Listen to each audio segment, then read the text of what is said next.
Good morning. In the heart of Alberta, as the sun rises over the rooftops and the world slowly wakes, there's a sense of calm that blankets the town. Carstairs, Alberta, a small town where trust was the unspoken rule and life felt safe. Neighbors greeted each other by name, and children played freely on the sidewalks, watched over by a community that felt more like family. But in the fall of 2025, that peace was shattered. The air grew heavy with unease, and the familiar streets seemed to hold secrets in the shadows. It started with small things: a shed door left open, a gate unlatched, things that could easily be dismissed as forgetfulness. But soon, these little oddities became impossible to ignore. Residents began to wake to find their homes subtly disturbed, nothing major stolen, but the chilling sense that someone had been inside. Drawers left ajar, muddy footprints on the floor, a window that wasn't quite closed. The incidents escalated, and fear crept in. Conversations on porches turned from weather and crops to whispered worries about the unknown intruder. The town's sense of security eroded, replaced by anxiety and suspicion. People who once left doors unlocked now double-checked every latch, even in broad daylight. The intruder, soon dubbed the Carstairs Creeper, turned the town's tranquility into a real-life thriller. Police patrols increased, and the local news began to report on the growing unease. This wasn't just about theft, it was a violation of trust.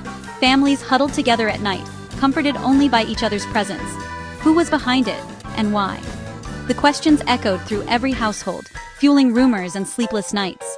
For Carstairs, autumn became a season of locked doors and uneasy nights. The simple act of turning a key became a nightly ritual, a small defense against the unknown. The comfort of their quiet streets was gone, replaced by the fear of a shadow lurking just beyond the light. In Carstairs, the darkness now held more than just the night. It held a mystery that would haunt the town for months to come. What made the Carstairs Creeper so unnerving were the bizarre details that set this case apart from any ordinary break-in.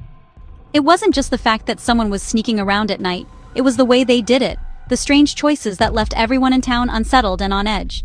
Security cameras captured fleeting glimpses of a masked figure, sometimes donning a grotesque Halloween mask, but always shrouded in a full-body white costume that seemed to glow in the darkness. The footage was grainy, but the image was unmistakable.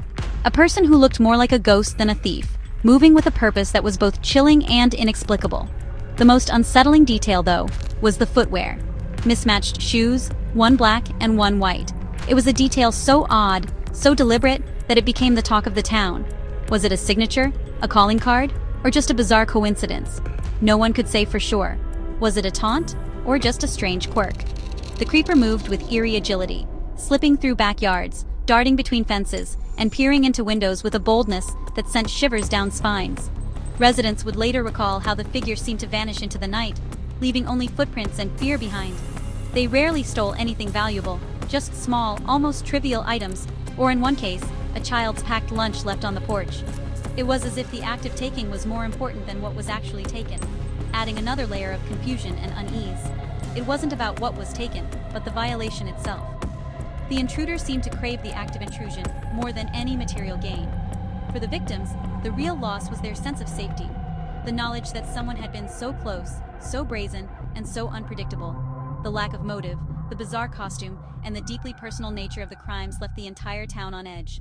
Neighbors gathered in worried groups, sharing stories and theories, while police increased patrols but found few leads.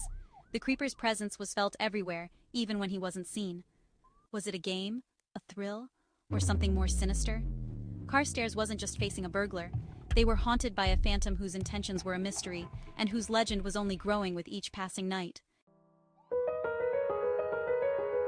The creeper's presence sent shockwaves through Carstairs. Doors once left unlocked were now bolted tight. Residents like Con Bradley described the town as pretty scared. The creeper's boldness felt like a direct challenge. Lights stayed on all night, security systems flew off shelves, and every shadow sparked anxiety. Parents were especially shaken after the intruder ate a child's lunch. The home, once a sanctuary, now felt vulnerable. Bedtime routines changed, double-checking locks, reassuring children. The creeper stole more than objects. They stole the town's sense of innocence. Fear became a constant companion. The psychological walls of safety had been breached. For many, that was the deepest violation of all. Fear united Carstairs, but it also changed it. The town, once known for its warmth and neighborly spirit, found itself gripped by a new sense of unease. People who had always left their doors unlocked now double-checked every latch before bed. The familiar comfort of home was replaced by a constant, low-level anxiety that seemed to settle over every street and cul-de-sac. The creeper dominated conversations, social media, and neighborhood watch groups. Every gathering, whether in person or online, circled back to the same questions. Who was behind the break-ins? When would it happen again? How could they keep their families safe? Residents shared security footage and stories, forming a network of vigilance. People who had barely spoken before now exchanged tips and warnings, forging new bonds out of necessity. Donna Red, whose home was targeted twice in one night, spoke for many. The sense of safety was gone. Her words echoed through the community, a reminder that no one felt immune. Neighbors formed phone trees and online groups, reporting anything suspicious. Late-night texts and urgent calls became routine, as everyone tried to stay one step ahead. Routines changed. No one wanted to be out alone after dark. Children who once played outside until the streetlights flickered on were now called home early, and parents watched the clock anxiously. The town was under a self-imposed curfew. Streets that once bustled with evening activity now emptied out as soon as the sun set, leaving an eerie quiet in their place. Familiarity turned to suspicion. Anyone could be the creeper. People eyed strangers, and even neighbors, with a new wariness, unsure who to trust. The open, welcoming spirit of Carstairs retreated behind locked doors. The sense of community that once defined the town was now overshadowed by caution and fear. The community fought to protect itself, but risked losing what made it special. As security measures increased, so did the distance between neighbors. The creeper's anonymity cast a long shadow. Every unexplained noise or movement after dark set hearts racing, and the fear lingered long after the sun came up. Trust, once abundant, was now in short supply. The people of Carstairs clung to hope that, one day, their town would feel safe again. The RCMP became the town's last hope. Staff Sergeant Stephen Brown confirmed multiple incidents and described the creeper as elusive, a ghost in the night. Police followed every lead, but the suspect always slipped away.